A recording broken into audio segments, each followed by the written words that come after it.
तो ये 10th class के लिए जो भौतिक का मोस्ट इम्पोर्टेंट प्रश्न आपको 50 का ऑब्जेक्टिव लेकर के आए हैं, जो कि वीडियो में आप लगातार बने रहेंगे और मेरे साथ आप देखिए कि आपका स्कोरिंग कितना आ रहा है। तो आप जरूर कमेंट में एक बार जरूर लिखें। देखिए प्रश्न क्या कह रहा है, यहाँ पर हम चलते हैं फर्स्ट नंबर प्रश्न से चलते हैं, थोड़ा सा स्पीड में ही चलेंगे। प्रकाश के परिवर्तन के कितने नियम हैं? तो दोस्तों प्रकाश के परिवर्तन का 2 नियम होता है, जिसमें इसका ऑप्शन नंबर क्या हो गया, बी इसका ऑप्शन नंबर आंसर हो जाएगा। ठीक है, इसके बाद हम आगे की ओर चलेंगे, दूसरा नंबर में चलेंगे कि समतल दर्पण की फोकस दूरी होती है। समतल दर्पण की फोकस दूरी क्या होती है?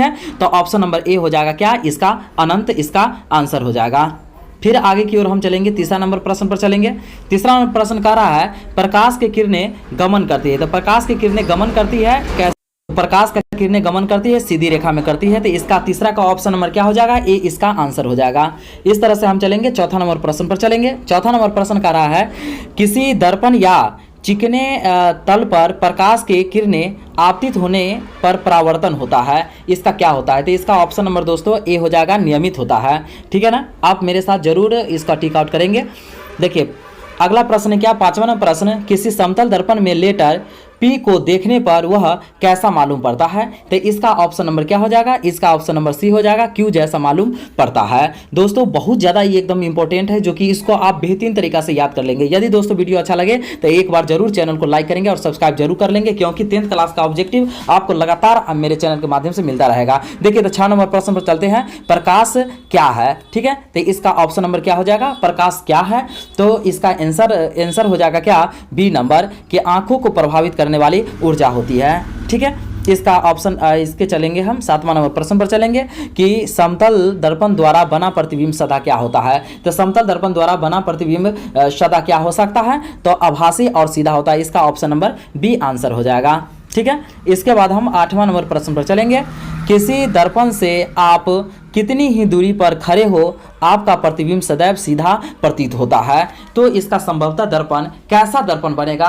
तो दोस्तों इसका दर्पण बनेगा क्या, इसका ऑप्शन नंबर डी आंसर हो जाएगा, या तो समतल अथवा उत्तल बनेगा। ठीक है, आगे की ओर हम चलते हैं, 9वां नंबर प्रश्न पर चलते हैं। 9वां नंबर प्रश्न क्या कह रहा है, प्रकाश के किरणों को के सरल रैखिक गमन का अनुप्रयोग होता है। कैसा होता है? प्रकाश की किरणें के सरल रैखिक गमन का अनुप्रयोग होता है, किस तरह से प्रयोग होता है? तो इसका ऑप्शन नंबर दोस्तों हो जाएगा क्या, डी हो जाएगा। ए और बी दोनों हो जाएगा, मतलब सूर्य ग्रहण में और चंद्र ग्रहण, ये दोनों में इसका गमन ये करता रहता है। ठीक है, ऑप्शन नंबर हम चले, प्रश्न नंबर 10 हो जाएगा हमारा, किसी वस्तु की छाया तभी बन सकती है जब प्रकाश की किरणें गमन करती है। तो कैसे? इसका ऑप्शन नंबर इसका क्या हो जाएगा, आंसर इसका हो जाएगा जब सीधी रेखा में वो करेगा। तो इसका ऑप्शन नंबर क्या हो जाएगा, ऑप्शन नंबर ए इसका आंसर हो जाएगा। ठीक है, आगे की ओर चलेंगे, 11 नंबर प्रश्न पर चलेंगे। 11 नंबर प्रश्न कह रहा है किरणों के समूह को क्या कहते हैं? किरणों के समूह को क्या कहा जाता है? तो इसका ऑप्शन नंबर दोस्तों सी हो जाएगा, किरण पुंज और प्रकाश पुंज, इसको दोनों कहा जाता है। दोस्तों वीडियो अगर अच्छा लग रहा है तो जरूर चैनल को सब्सक्राइब कर लेंगे। अब देखिए आगे की ओर है, 12वां नंबर प्रश्न है कि किसी उच्च कोटि की पालिश किए गए दर्पण अपने पर पड़ने वाले प्रकाश को परावर्तित करता है। तो परावर्तित करता है, इसका ऑप्शन नंबर क्या हो जाएगा? तो दोस्तों इसका ऑप्शन नंबर हो जाएगा ए हो जाएगा, पूर्ण रूप से करता है। ठीक है, इसके बाद 13 नंबर प्रश्न क्या हो जाएगा, तेल लगा कागज होता है। तेल लगा कागज क्या होता है? पारभाषक होता है, पारदर्शक होता है, अपारदर्शक होता है, तो क्या होता है? तो दोस्तों हम बता दें कि ये क्या होता है, एक पारभाषक होता है। ऑप्शन नंबर इसका क्या हो जाएगा, सी आंसर हो जाएगा। अब हम आगे की ओर चलेंगे, 14 नंबर प्रश्न पर चलेंगे। कह रहा है कि आधुनिक क्वांटम सिद्धांत के आधार पर प्रकाश को क्या कहा जा सकता है? तो इसका ऑप्शन नंबर दोस्तों हो जाएगा बी हो जाएगा, कण माना गया है।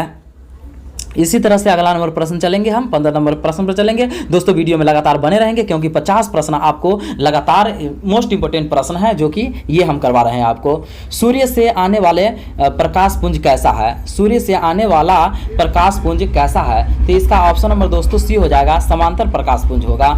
ठीक है ना, इसके बाद हम चलेंगे 16 नंबर प्रश्न पर चलेंगे। 16 नंबर प्रश्न कह रहा है प्रकाश स्रोत के सामने एक हरी रंग की छड़ी को खड़ा कर रख देने पर उसकी छाया कैसी हो सकती है? तो इसका ऑप्शन नंबर दोस्तों क्या हो जाएगा, 16 का इसका सी नंबर हो जाएगा, जो कि ए और सी ही सी मात्र लिखा हुआ है, काली रंग की हो जाएगा। दोस्तों आपको सिर्फ याद कर लेना है, ठीक है ना।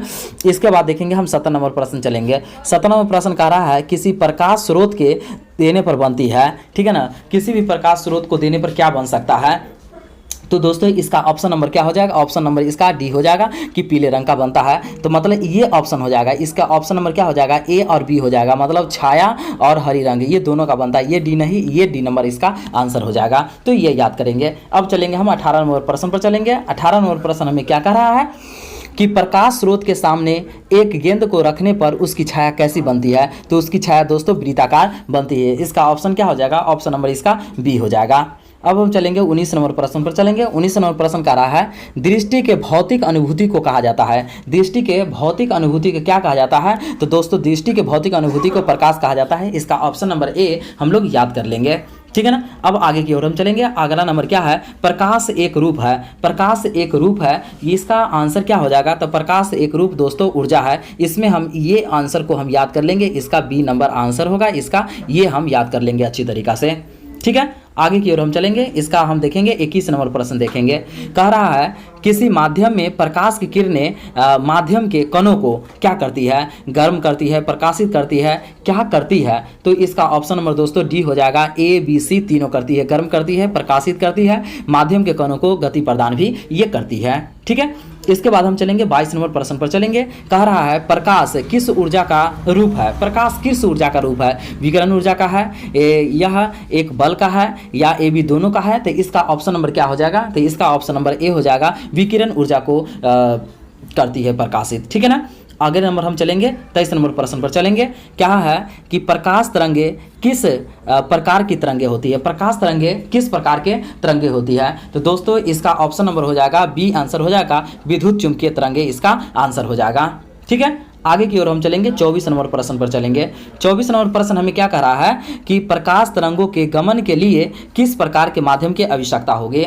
तो इसका ऑप्शन नंबर दोस्तों हो जाएगा, इसका ऑप्शन नंबर की अगर हम बात करें 24 नंबर का, तो 24 नंबर का ऑप्शन बी हो जाएगा, किसी प्रकार के माध्यम की नहीं, इसका आंसर हो जाएगा, ठीक है। आगे की ओर हम चलेंगे। दोस्तों ये सब बोर्ड मॉडल प्रश्न है और बोर्ड मॉडल प्रश्न है, बोर्ड में लगातार एग्जाम में पूछता रहता है। देखिए प्रकाश का तरंगे दैर्ध्य अन्य बाधाओं की तुलना में होता है, क्या होता है, बड़ा होता है, छोटा होता है, क्या होता है। तो ऑप्शन नंबर इसका दोस्तों ए हो जाएगा, क्योंकि बहुत छोटा होता है, ठीक है ना। इसके बाद हम चलेंगे क्या 26 नंबर प्रश्न पर चलेंगे। प्रकाश किरण है। प्रकाश किरण क्या है, तो प्रकाश किरण दोस्तों इसमें हम देख लेंगे प्रकाश किरण क्या है। तो ऑप्शन नंबर इसका ए आंसर हो जाएगा, प्रकाश का बिंदु पथ होता है, ठीक है ना। थोड़ा सा स्पीड में ही हम लोग चलेंगे और फिर देखेंगे क्या कि अवतल दर्पण की फोकस दूरी है। अवतल दर्पण की फोकस दूरी क्या होती है, ऋणात्मक होती है, धनात्मक होती है, ए बी दोनों होता है। तो क्या हो सकता है, तो दोस्तों इसका ऑप्शन नंबर ए आंसर हो जाएगा, क्योंकि ये ऋणात्मक होता है, ठीक है। अब आगे की ओर हम फिर चलेंगे। अगला नंबर प्रश्न हम देखेंगे क्या, किसी कार का अग्रदीप में प्रयुक्त निम्नलिखित में से कौन होता है, क्या होता है। अवतल दर्पण होता है, उत्तल दर्पण होता है, समतल दर्पण होता है, क्या होता है। तो दोस्तों इसका आंसर क्या हो जाएगा, ए नंबर हो जाएगा, इसका आंसर अवतल दर्पण होता है, ठीक है। आगे की ओर हम चलेंगे 30 नंबर प्रश्न पर चलेंगे। फोकस पर अभिसरित करने वाला किरण पुंज परावर्तन के बाद समांतर हो जाता है, तो क्या हो जाएगा। तो दोस्तों इसका ऑप्शन नंबर हो जाएगा, ऑप्शन नंबर इसका ए हो जाएगा, अवतल दर्पण से होता है, ठीक है। फिर आगे की ओर हम चलेंगे 31 नंबर प्रश्न पर चलेंगे। सत्य है केवल दो, क्या होगा, तो सत्य है केवल दो। तो इसका 31 नंबर का आंसर क्या हो सकता है, तो इसका सी होगा, ए और बी दोनों हो जाएगा, अवतल दर्पण में और उत्तल दर्पण दोनों में होता है, ठीक है ना। देखिए बोर्ड मॉडल प्रश्न है ये 2019 में, 2021 में, ये सभी में ये प्रश्न को पूछे हुआ है। आगे हम देखेंगे अब यहाँ पर 32 नंबर प्रश्न को देखेंगे। किसी बिंब का अवतल दर्पण द्वारा बना प्रतिबिंब आभासी, सीधा तथा बिंब से बड़ा पाया गया है, वस्तु की स्थिति कहाँ होनी चाहिए। देखिए दोस्तों ये 2013 में ये प्रश्न को पूछा गया है। तो इसका ऑप्शन नंबर क्या हो जाएगा, इसका ऑप्शन नंबर हो जाएगा, आंसर हो जाएगा यहाँ पर डी हो जाएगा, कि दर्पण के ध्रुव तथा मुख्य फोकस के बीच पर भी ये होता है, ठीक है। आगे की ओर हम चलेंगे। इसका अगला अब प्रश्न क्या हो, 33 नंबर प्रश्न है, कौन सा किरण आरेख सही नहीं है। इसमें देखना है कौन सा किरण आरेख सही नहीं है। तो इसका ऑप्शन नंबर क्या हो जाएगा, इसका ऑप्शन नंबर डी हो जाएगा, ए और बी ये सही नहीं है। ए कितना है, ए 30 डिग्री है, और बी कितना है 45 डिग्री और 30 डिग्री, ये गलत लिखा हुआ है, ठीक है ना।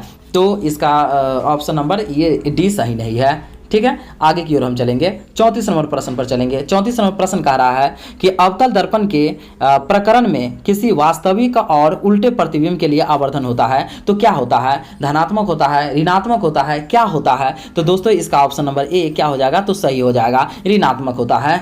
ठीक है, अब हम 35 नंबर प्रश्न पर चलेंगे। 35 नंबर प्रश्न हमें कह रहा है क्या कि अवतल दर्पण में आभासी और सीधे प्रतिबिंब के लिए आवर्धन होता है, क्या होता है? ऋणात्मक होता है, ये भी दोनों हो सकता है, या इनमें कोई नहीं होगा, या धनात्मक होगा। तो इसका आंसर नंबर क्या हो जाएगा? इसका आंसर दोस्तों हो जाएगा क्या? बी नंबर हो जाएगा, धनात्मक हो जाता है। ठीक है, ए और बी किसी साइड लिखा हुआ है उससे फर्क नहीं है, आपका आंसर जो है कि एक्यूरेट होना चाहिए। ठीक है, 36 नंबर प्रश्न पर चलेंगे कि अवतल दर्पण के सामने वस्तु को कहाँ रखा जाए ताकि प्रतिबिंब उल्टा, वास्तविक और समान आकार बने? तो ये क्या हो सकता है? तो इसका ऑप्शन नंबर क्या हो जाएगा? ऑप्शन नंबर इसका सी हो जाएगा। क्या? तो वक्रता केंद्र पर ये बनता है। इसे दोस्तों याद कर लेंगे। यदि वीडियो अच्छा लग रहा है तो जरूर चैनल को सब्सक्राइब करेंगे और लाइक जरूर करेंगे। देखिए 37 नंबर प्रश्न जो 2018 में ये प्रश्न को पूछा गया है। ठीक है ना, तो देखेंगे क्या कि एक प्रयोग में अवतल दर्पण द्वारा किसी बिंब का प्रतिबिंब एक पर्दे पर प्राप्त किया जाता है।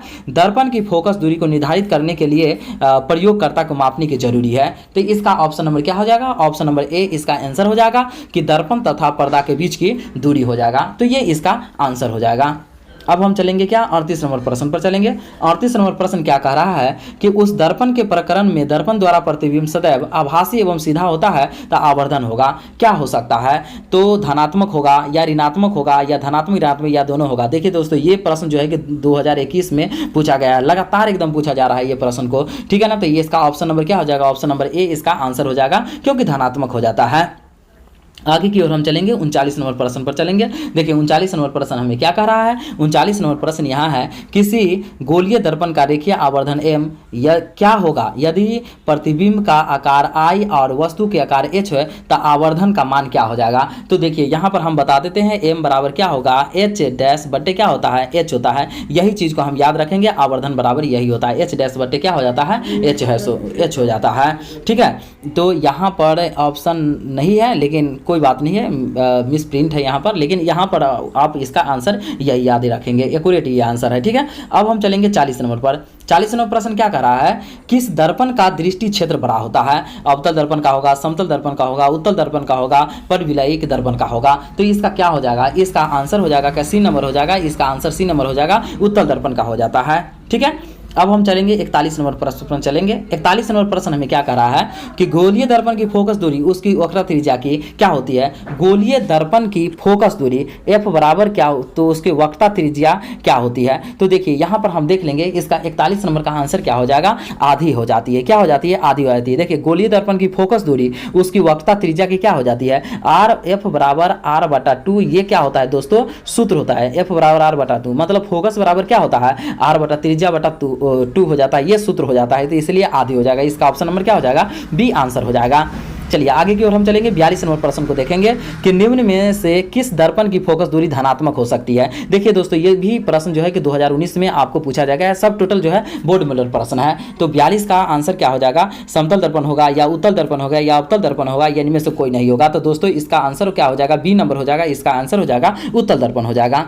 ठीक है ना, फिर आगे की ओर हम चलेंगे। अगला नंबर हमारा प्रश्न क्या है कि सोलर कुकर में प्रयोग किया जाता है। सोलर कुकर में कौन सा दर्पण प्रयोग किया जाता है? अवतल दर्पण, समतल दर्पण, उत्तल दर्पण, या इनमें से कोई नहीं? कौन सा दर्पण इसमें प्रयोग किया जाता है? तो दोस्तों आपको बता दें इसमें अवतल दर्पण का प्रयोग किया जाता है। इसका ऑप्शन नंबर क्या हो जाएगा? ए इसका आंसर हो जाएगा। ठीक है, अब हम चलेंगे 44 नंबर प्रश्न पर। 44 नंबर प्रश्न कह रहा है कि रोगियों के नाक, कान, गले आदि की जांच करने के लिए डॉक्टर प्रयोग करते हैं। अवतल दर्पण का करते हैं, उत्तल दर्पण का करते हैं, समतल दर्पण का करते हैं, या इनमें से कोई नहीं करते हैं। दोस्तों ये प्रश्न जो है कि 2018 में ये प्रश्न को पूछा गया है। तो आपको बता दें कि इसका आंसर क्या हो जाएगा? इसका आंसर ए नंबर हो जाएगा, अवतल दर्पण का प्रयोग करते हैं। ठीक है, अब यहाँ पर क्या 45 नंबर है, बराबर नहीं लागू होता है। किस में लागू नहीं होता है? समतल दर्पण में, उत्तल दर्पण में, अवतल दर्पण में, किस में लागू नहीं होता है बराबर? तो आपको बता दें इसका आंसर क्या हो जाएगा? डी नंबर, किसी में नहीं लागू होता है। ना समतल दर्पण में होता है, ना उत्तल दर्पण में, ना अवतल दर्पण में, किसी में लागू नहीं होता है। चलिए अगला हम प्रश्न देखेंगे। अब 46 नंबर प्रश्न को देखेंगे कि टॉर्च से किस प्रकार के प्रकाशपुंज प्राप्त होता है? समांतर प्रकाशपुंज होता है, अपसृत प्रकाशपुंज होता है, संतृप्त प्रकाशपुंज होता है, या सभी उत्तर सही है? तो दोस्तों इसका बता दें, इसका आंसर नंबर जो है कि सी नंबर इसका आंसर हो जाएगा। ठीक है ना, अब आगे की ओर चलेंगे। अगला नंबर प्रश्न क्या है, 47 नंबर प्रश्न है। 47 नंबर प्रश्न क्या है कि 20 सेंटीमीटर की फोकस दूरी वाले अवतल दर्पण की सूर्य के प्रकाश के सामने रखा जाता है, जिसका डी दूरी पर रखे माचिस की तिल्ली के डी का मान क्या हो जाएगा। तो डी का मान दोस्तों क्या हो जाएगा, आपको हम बता दें। देखिए आर बराबर क्या होता है, आर बराबर यहाँ पर अगर हम देखा जाए तो एफ बराबर आर बटा क्या हो जाता है, 2 हो जाता है, ठीक है ना। तो यहाँ पर 20, एफ बराबर क्या है 20 है, तो आर बटा क्या हो गया 2 हो गया, तो आर बराबर क्या हो जाएगा यहाँ 40 हो जाएगा। और यही हमको क्या निकालना है, डी निकालना है, मतलब हमको व्यास निकालना है। व्यास बराबर क्या होता है त्रिज्या बटा 2, तो इसी तरीका से फिर 2 से भाग हो जाएगा, तो इसका आंसर क्या हो जाएगा 20 सेंटीमीटर ही इसका आंसर हो जाएगा। तो इसलिए जो है इसका ए ही आंसर हो जाएगा, 20 ही हो जाएगा, ठीक है। अब 48 नंबर प्रश्न को हम लेके चलेंगे। 48 नंबर प्रश्न क्या रहा है कि किस दर्पण का उपयोग सामान्यतः वाहनों के पश्चिम दृश्य के रूप में किया जाता है। देखिए ये प्रश्न भी है 2019 में आपको पूछा गया है, जो कि एकदम पूरा क्या है तो वीवीआई प्रश्न है और बोर्ड मॉडल प्रश्न ही है। तो इसका आंसर हो जाएगा उत्तल दर्पण में प्रयोग किया जाता है, साइड मिरर के रूप में उत्तल दर्पण का प्रयोग किया जाता है, ठीक है ना। आप अगर साइड कोई भी गाड़ी में जो दर्पण लगा हुआ रहता है वो उत्तल दर्पण में लगा हुआ रहता है, और जब हम दाढ़ी बनाने के लिए जाते हैं हजाम के यहाँ, तो उसमें क्या लगा रहता है, उसमें अवतल दर्पण लगा हुआ रहता है, जिससे हमारा चेहरा स्पष्ट रूप से दिखाई देता है, ठीक है। आगे की ओर हम चलेंगे। 49 नंबर प्रश्न में चलेंगे। उत्तल दर्पण में किस प्रकार का प्रतिबिंब बनता है, वास्तविक बनता है, आभासी दाढ़ी बनता है, वास्तविक आभासी बनता है, इनमें से कोई नहीं बनता है। तो दोस्तों इसका ऑप्शन नंबर क्या हो जाएगा, ऑप्शन नंबर इसका बी हो जाएगा, आभासी बनता है, ठीक है ना। ये दाढ़ी को हटा देंगे, आभासी सीधा लिखेंगे, आभासी बनता है, ठीक है। तो इसका बी नंबर आंसर हो गया। चलिए आगे की ओर हम चलेंगे, 50 नंबर प्रश्न पर चलेंगे। अब यहाँ पर क्या है कि बनाने के लिए उपयुक्त गोलीय दर्पण में सीधा प्रतिबिंब प्राप्त करने के लिए चेहरे को रखना चाहिए। तो कैसा रखना चाहिए, वक्रता केंद्र पर होना चाहिए, वक्रता केंद्र के बाहर होना चाहिए, वक्रता केंद्र के मुख्य अक्ष पर होना चाहिए, इनमें से कोई नहीं होना चाहिए। तो दोस्तों इसका आंसर क्या हो जाएगा, इसका आंसर नंबर इसका डी हो जाएगा, इनमें से कोई नहीं हो जाएगा, ठीक है। आगे की ओर हम चलेंगे। 51 नंबर प्रश्न पर चलेंगे कि वास्तविक प्रतिबिंब की प्रकृति कैसी होती है, सीधा होता है, उल्टा होता है, सीधा उल्टा दोनों होता है, इनमें से कोई नहीं। तो इसका आंसर क्या हो सकता है, तो 51 नंबर का आंसर इसमें हो सकता है क्या, तो बी नंबर हो सकता है, क्या होगा तो उल्टा होता है, ठीक है। अगला हम प्रश्न पर चलेंगे, 52 नंबर प्रश्न पर चलेंगे। दाढ़ी बनाने में किस प्रकार के दर्पण का उपयोग किया जाता है। देखिए ये बहुत ज़्यादा ही मोस्ट इंपोर्टेंट प्रश्न है, जो कि आपको पता है 2011, 2015, 2016, 2017, 2018 सब में तो दाढ़ी बनाने में अवतल दर्पण का प्रयोग किया जाता है।